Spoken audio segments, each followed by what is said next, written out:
इस एपिसोड के आगाज़ में आप देखेंगे नीको और खिज़र यतीम खाने पहुंच जाते हैं। खिज़र आकर दरवेश से कहता है मुझे आपसे बात करनी है। एक जानिब आने के बाद खिज़र कहता है आप आए और आदमियों ने उस्ताद सुलेमान का पीछा किया, जिसके बाद वो मारे गए। मैंने आपसे एस्तर के बारे में पूछा, जिसके बाद हम पर हमला हो गया और वो एस्तर और किताब दोनों को ले गए।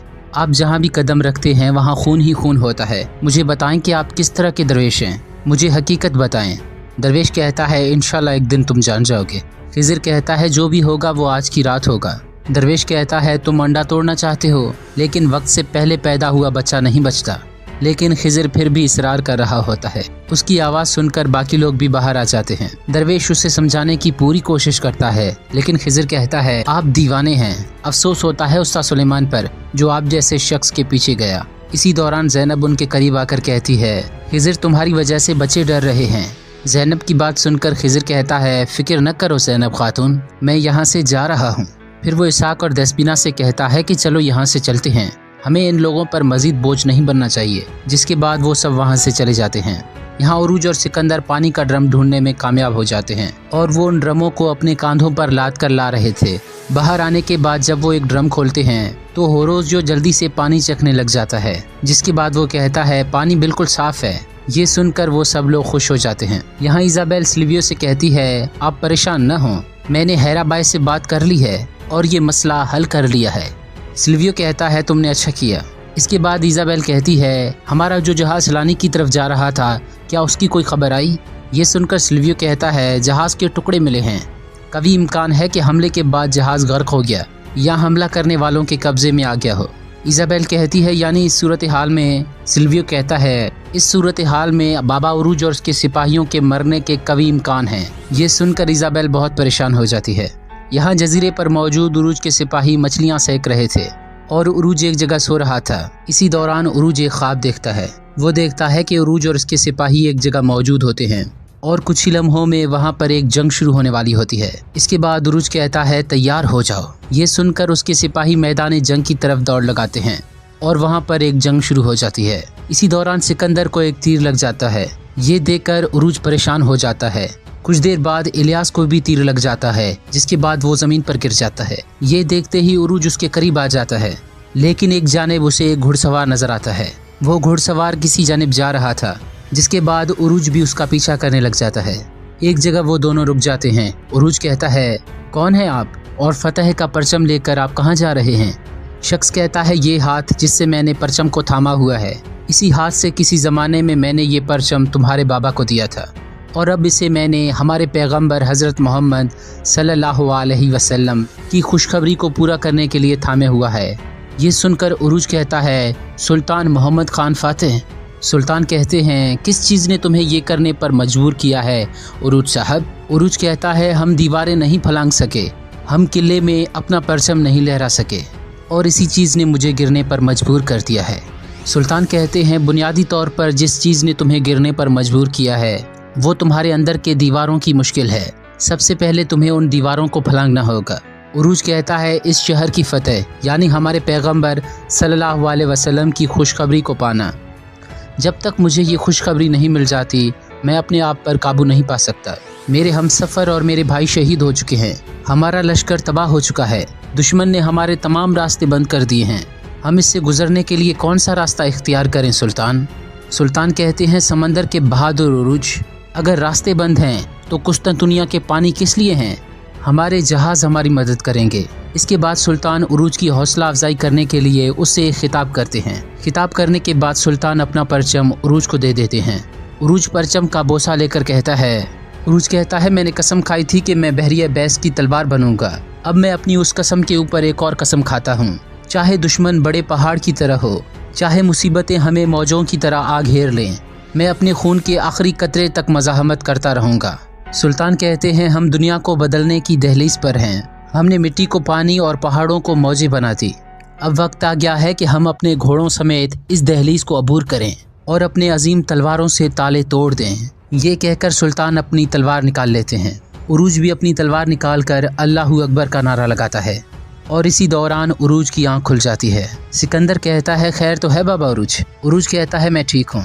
फिर उरूज खड़ा हो जाता है और कहता है तैयार हो जाओ सिपाहियों, हम इस तरह इंतज़ार नहीं करेंगे, भरपूर कोशिश करेंगे। उरूज कहता है हम क्या कर सकते हैं बाबा उरूज?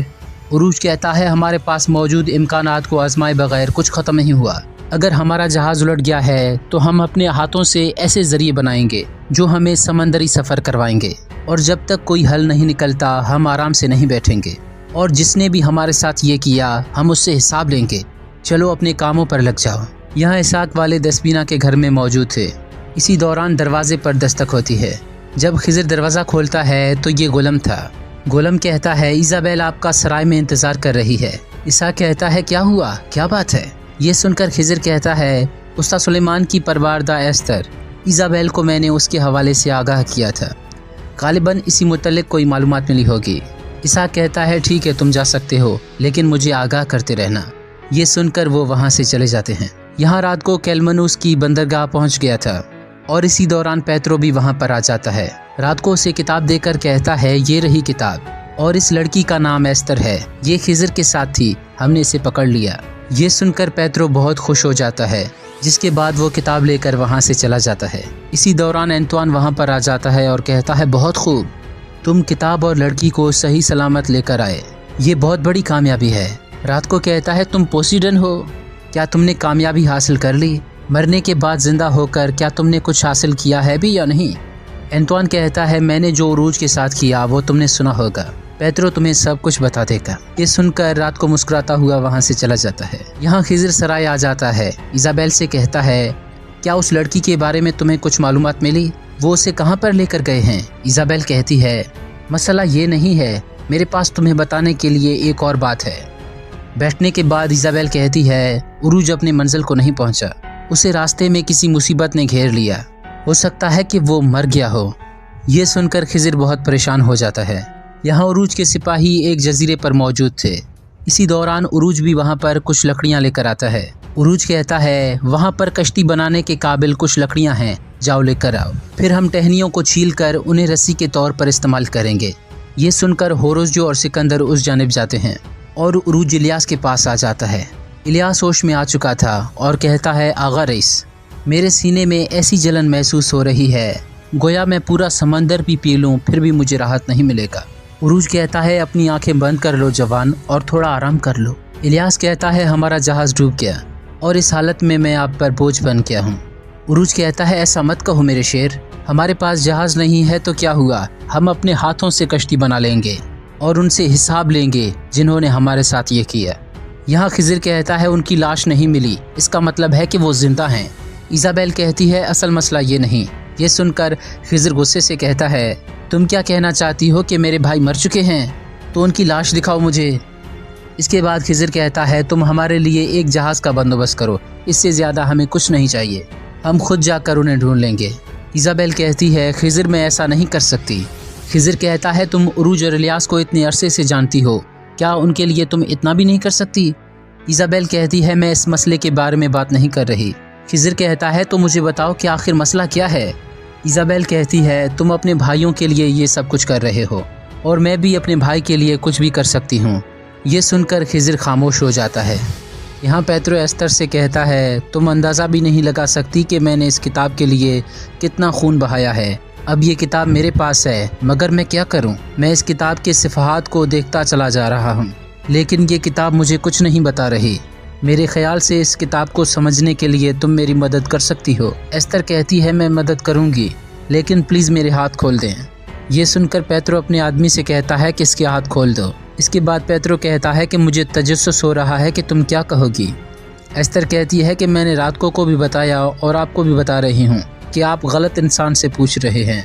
अगर आप लोग मुझे मारना चाहते हैं तो मार दें, न मुझे आपका डर है और न ही उन लोगों का।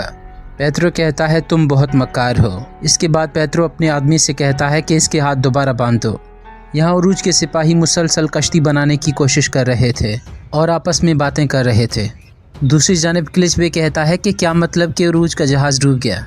खिज़र कहता है किसी ने उन पर हमला किया, मगर उनकी लाश नहीं मिली, हो सकता है कि वो कहीं पर फंस गए हों।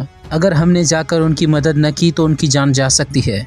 क्लिचबे कहते हैं वो ओनीता का जहाज़ था, क्या उन्होंने पीछे मदद नहीं भेजी? खिज़र कहता है इस बारे में मैं इज़ाबेल से बात कर चुका हूँ, लेकिन उसने कहा कि वो कुछ नहीं कर सकती, आपके अलावा हमारी कोई भी मदद नहीं कर सकता। क्लिचबे आप समंदर में चलने वाले बहुत से जहाज़ों के मालिक हैं, वरना मेरे भाई और उसके साथी मारे जाएंगे। जिसके बाद किलिच बे कुछ सोचने लग जाते हैं। किलिच बे कहते हैं, इसका मैं कोई ना कोई हल निकाल लूँगा, बस तुम मेरी खबर का इंतज़ार करो। नाज़रीन मोहतरम, यहाँ पर ये एपिसोड ख़त्म हो जाती है।